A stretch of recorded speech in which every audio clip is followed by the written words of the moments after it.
The auctioneer's hammer had barely kissed the podium when Richard Calloway snatched the painting off the display easel and held it up to the overhead light like a man examining a piece of garbage he'd found stuck to his shoe. "You're seriously telling me this has a reserve of $40,000, he said, loud enough for the entire room to hear. The laughter came out of him in a short, sharp bark, the kind that wasn't really laughter at all, but a verdict. "It looks like something my housekeeper's kid painted on a Sunday afternoon." The room went quiet in that particular way rooms go quiet when someone powerful says something cruel in public. A few people smiled nervously. A woman near the back shifted uncomfortably in her chair. And at the far corner of the hall, barely visible behind a rolling cart stacked with cleaning supplies, a man named Earl Dunbar watched the whole thing from beneath the brim of a grey cap. Earl said nothing. He never did. He went back to pushing his cart toward the service exit, the soft squeak of one bad wheel marking his path across the marble floor. If you're new here and you enjoy stories that remind you that life has a way of evening the score, hit subscribe right now. And keep watching, because this one doesn't end the way you think it will. Richard Calloway was the kind of man whose wealth had calcified into something that looked a lot like certainty. He had made his first million at 32 flipping commercial real estate in Atlanta, and his fourth by 40 through a combination of aggressive acquisitions and a talent for identifying what other people undervalued. He prided himself on that, on being able to walk into a room and know, faster than anyone else, what something was really worth. He had arrived at the Harmon Gallery's estate liquidation auction as a favor to his attorney, whose firm was handling the sale of the late Thomas Whitfield's collection. Thomas Whitfield had been an eccentric retired professor who had lived alone in a crumbling Victorian in Savannah, Georgia, for the last 30 years of his life. He had no children, no surviving relatives willing to claim his belongings, and an estate that consisted largely of books, furniture, and somewhere between 40 and 60 paintings in various states of preservation. The auction house had catalogued them in a hurry. Richard had taken one look at the listing and decided nothing that was worth serious attention. He came anyway, out of boredom as much as anything. "Lot 47, he told his associate Marcus as they flipped through the catalogue over coffee that morning. "That's the only one with any market-comparable history. Everything else is junk." He was not entirely wrong about everything else. Most of the collection was exactly what it appeared to be: amateur landscapes, unsigned portraits, decorative pieces that might find a comfortable home above someone's fireplace, but would never see the inside of a serious gallery. But there was one painting. It was small, roughly 18 by 24 inches, in a frame so dirty and warped it looked like it had been pulled from a flooded basement. The surface was dark with age, the varnish so yellowed it was nearly brown in places. The auction house description read simply, "Unknown artist, oil on canvas, rural scene, pastoral figures, unsigned, est. Condition, poor, reserve $40,000. Richard had laughed at it once in the catalogue, and he laughed at it again when the auctioneer presented it in person. He set it back against the easel without ceremony. "Pass," he said. And that was that, or so he believed. Earl Dunbar had been the night janitor at Harmon Gallery for 11 years. He was 54 years old, divorced, with a daughter in her second year of nursing school in Charlotte, and a studio apartment 12 minutes from the gallery that he shared with a calico cat named Biscuit. He made $19 an hour and worked 4 nights a week. He was, by every metric that men like Richard Calloway used to measure the world, invisible. But Earl was not an uneducated man. He had spent 2 years studying art history at Morehouse before his father's illness pulled him home and money dried up entirely. He never went back. Life had other plans, but the love of it, the deep, quiet knowledge of it, never left him. He read. He visited galleries on his days off, sometimes spending entire afternoons sitting in front of a single painting, just looking. He had no degrees to his name, no credentials anyone would recognize, but he had 40 years of looking closely at things that other people walked past. When he first saw the painting 3 weeks earlier, during a routine cleaning shift before the collection was staged for auction. He stopped his cart in the middle of the room and stood very still. He stood there for a long time. There was something in the composition, the light source, the way the figure in the lower left was rendered, the hand specifically, which was painted with a precision that didn't match the rest of the surface's apparent roughness. The roughness, he realized, was the varnish. The varnish was lying to everyone. He took out his phone and photographed it from several angles. That night he went home and sat at his kitchen table with Biscuit and his laptop and started making calls the only way he knew how, through emails. He reached out to a professor he had kept in contact with from his Morehouse days, a woman named Dr. Cecile Okafor, who had gone on to build a quiet but respected career in American folk and regional art authentication. He attached the photographs with a single line of text, "Tell me I'm not crazy." She replied at 2:47 in the morning. "Earl, where did you find this? Call me." The conversation lasted 2 hours. Dr. Okafor was cautious, as scholars are trained to be, but she was also, underneath the careful language and the professional hedging, electric with excitement. She told Earl about a painter named Solomon Grave, a black American artist working in Georgia in the 1880s and 1890s, whose entire known body of work consisted of 11 authenticated pieces, most of them held in private collections or small regional museums. Grave had been documented in letters and estate records of the era, described by contemporaries as a prodigy, a man who had taught himself to paint with a sophistication that stunned the people who encountered him. Then he had vanished from the record entirely around 1897. No confirmed cause, no confirmed date of death, just silence. 3 of his authenticated pieces had been found under layers of repainting or heavy varnish. One had sold at Christie's 7 years ago for $1.4 million. "The hand," Dr. Okafor said over the phone. "Show me more of the hand." The next morning, Earl went back to the gallery early, before his shift officially started. He photographed every inch of the painting under different angles of light using the flashlight on his phone. He sent everything to Dr. Okafor. She connected him with a conservator she trusted in New York. The conservator said he would need to see it in person, but from the photographs alone, he was not ruling anything out. The problem was time. The auction was in 9 days. Earl did not have $40,000. He did not have $4,000. He had $2,300 in his checking account, a car that needed new brake pads, and a daughter's tuition payment coming in 6 weeks. He called his older brother, Dennis, who was a plumber in Macon and who told him, with the exact tone of a man who had been burned before, "Earl, I love you, but I am not giving you money for a painting." He called his ex-wife, who did not answer. He sat on his couch that night with Biscuit in his lap and thought for a long time. Then he called Dr. Okafor back and asked her if she knew anyone who might be willing to take a risk. She did. She knew a woman named Patricia Hess, a private art dealer in Charleston who had built a reputation over 20 years for exactly this kind of gamble. Patricia was not a warm woman. She was precise and unsentimental, and she had made and lost fortunes in the margins between what something appeared to be and what it actually was. "Send her everything," Dr. Okafor said, "all of it, the photographs, my preliminary notes, everything, and tell her I said she should take the meeting." Earl drove to Charleston the next day on his day off.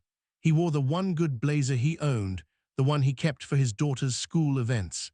He sat across from Patricia Hess in her gallery office and laid out everything he had. Patricia listened without interrupting.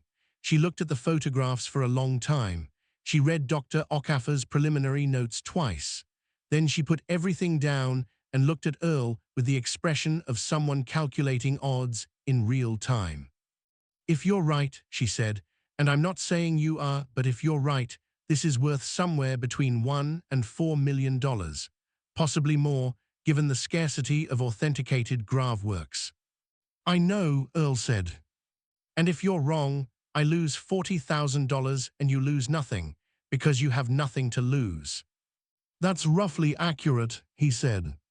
She almost smiled. I'll put up the reserve, we buy it, we have it authenticated properly, and we split the proceeds 60-40. My favor, given the capital risk. Earl thought about it for exactly 4 seconds. Deal. Don't go anywhere. We're just getting to the part where everything flips, and I promise you, the ending will hit differently than you expect. If you haven't already, like this video so more people get to see this story. The auction happened on a Thursday. Richard Calloway showed up, made his joke, and left after securing Lot 47, a mid-century abstract that he had prearranged to purchase, for a price slightly under market that pleased him enormously. He shook hands with the auctioneer, said something dismissive to Marcus about the overall quality of the collection, and walked out into the savannah afternoon feeling satisfied. Behind him, in the auction room, Patricia Hess sat in the second-to-last row and waited. The painting came up as Lot 31. There was almost no interest. A brief flicker from a man near the front who put in an opening bid at $42,000, then retreated when Patricia countered at $45,000. No one else moved. Patricia bought it for $45,000. Earl, who was not in the room, he was working a shift at the gallery that evening, got the text from Patricia at 3:17 p.m. It said only, "We have it." He sat in a supply closet behind the loading dock and put his face in his hands. The conservator, a man named David Shen, arrived in Savannah 4 days later. He spent 6 hours with the painting in a rented studio space, working under controlled lighting with the kind of careful, methodical attention that makes the process look both boring and holy at the same time. He found what the varnish had been hiding. Beneath it was a surface that was, in his words, extraordinary.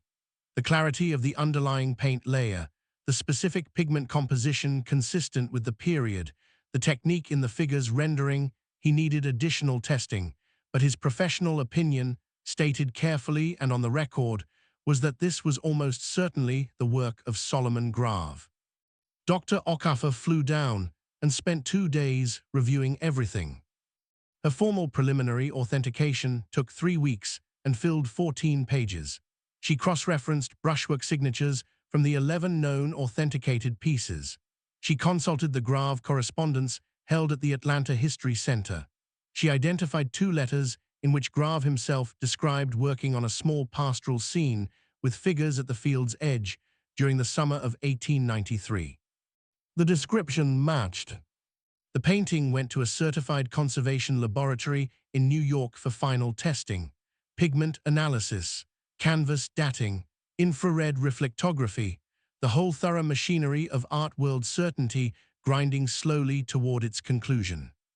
The conclusion came on a Tuesday morning, 6 weeks after the auction. It was a Solomon Grave, authenticated, one of 12 known works, the only one in private hands that had never previously appeared at public auction. Patricia Hess called Earl at 8 in the morning.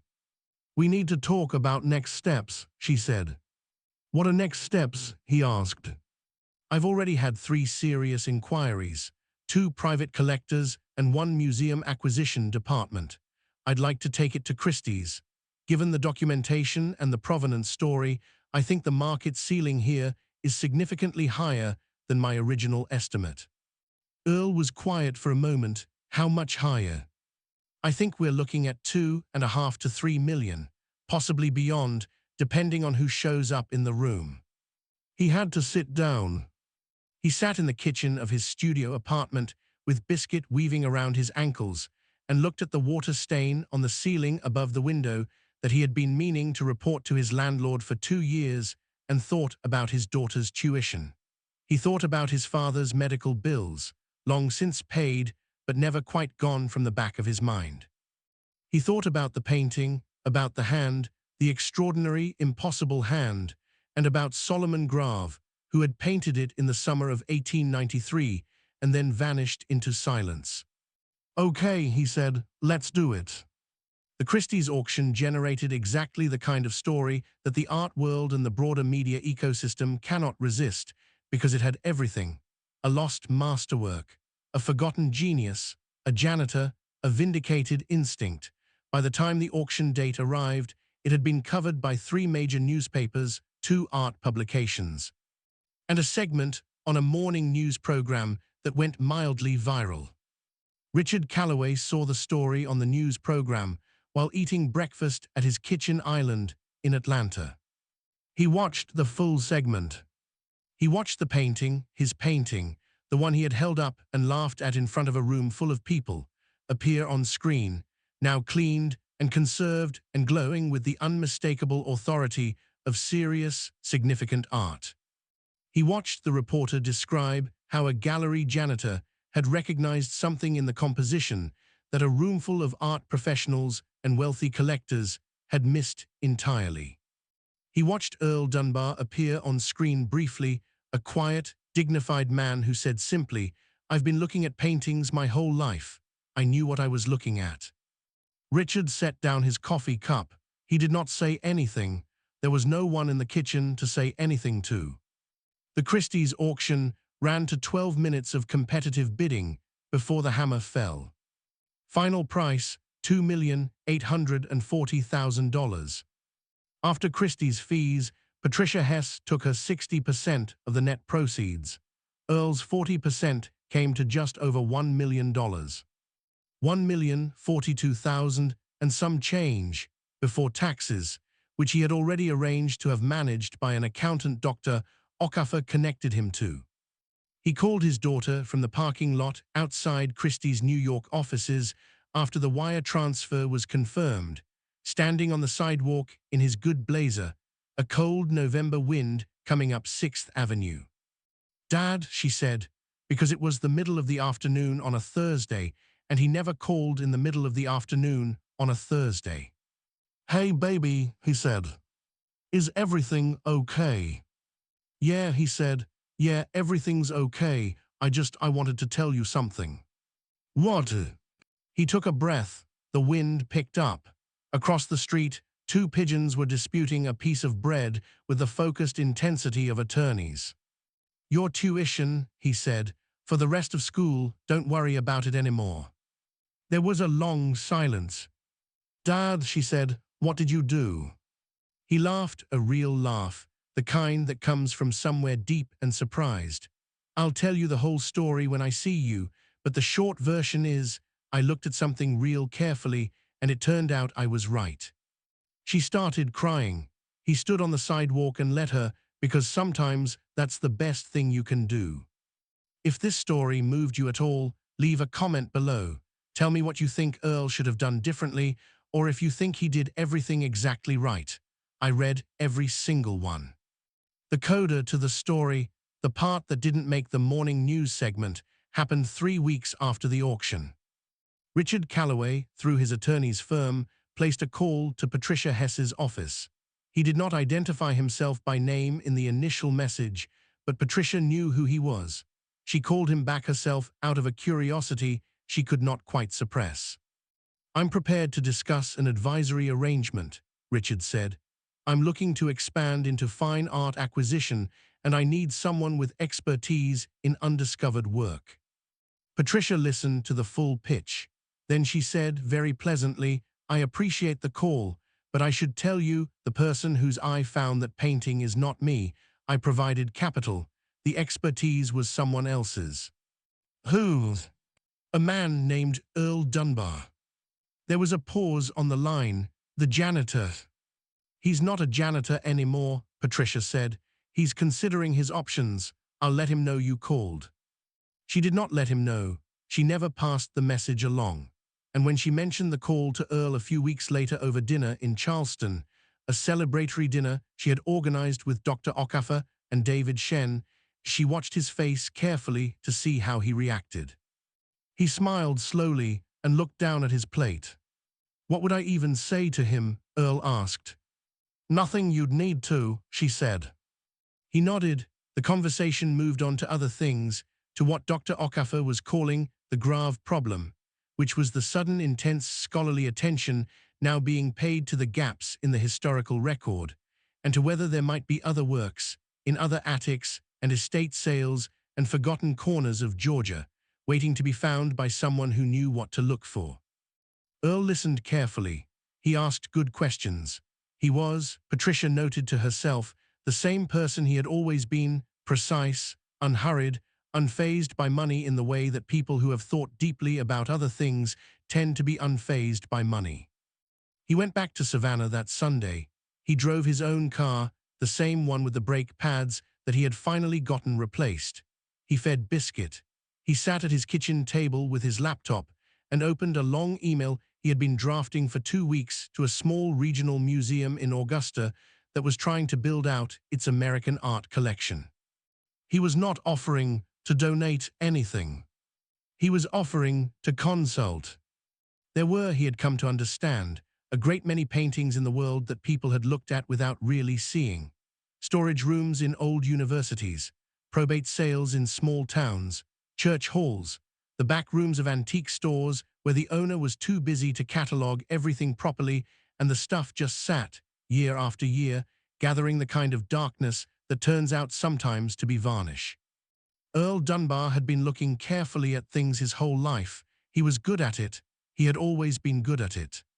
The difference now was that other people knew. He finished the email, he read it once, he sent it. Then he closed the laptop and scratched Biscuit behind the ears and sat for a while in the quiet of the apartment, thinking about Solomon Grave, about a man who had painted something extraordinary in the summer of 1893 and then disappeared, taking most of himself with him into the silence of history, leaving behind only the hand. That perfect, precise, unmistakable hand. Someone had seen it. It had taken 130 years, but someone had seen it. Earl thought that mattered. He thought it mattered more than the money, though he was glad about the money too. He was a man who believed in looking at things carefully until you understood them. He had believed it when he was 20 years old at Morehouse, and he had believed it every night for 11 years pushing a cart across marble floors in other people's galleries, and he believed it now. Some things do not change, and some things, very suddenly, change completely. That's the story. A painting laughed at on a Thursday, gone for $45,000 on a Friday, sold for $2,840,000 6 weeks later, because one man who everyone walked past looked at something no one else thought was worth looking at. If this is your first time on this channel, subscribe right now. We tell stories like this every week. Stories about what happens when ordinary people see something extraordinary and what they do about it. You do not want to miss what's coming next. And if you made it all the way to the end of this one, thank you. Genuinely, drop a comment and tell me, do you think Richard Calloway ever really understood what happened? Or did the lesson go right over his head? I want to know what you think. Like the video if you felt something watching this. It's a small thing, but it helps more people find stories like Earl's. And we'll see you in the next one.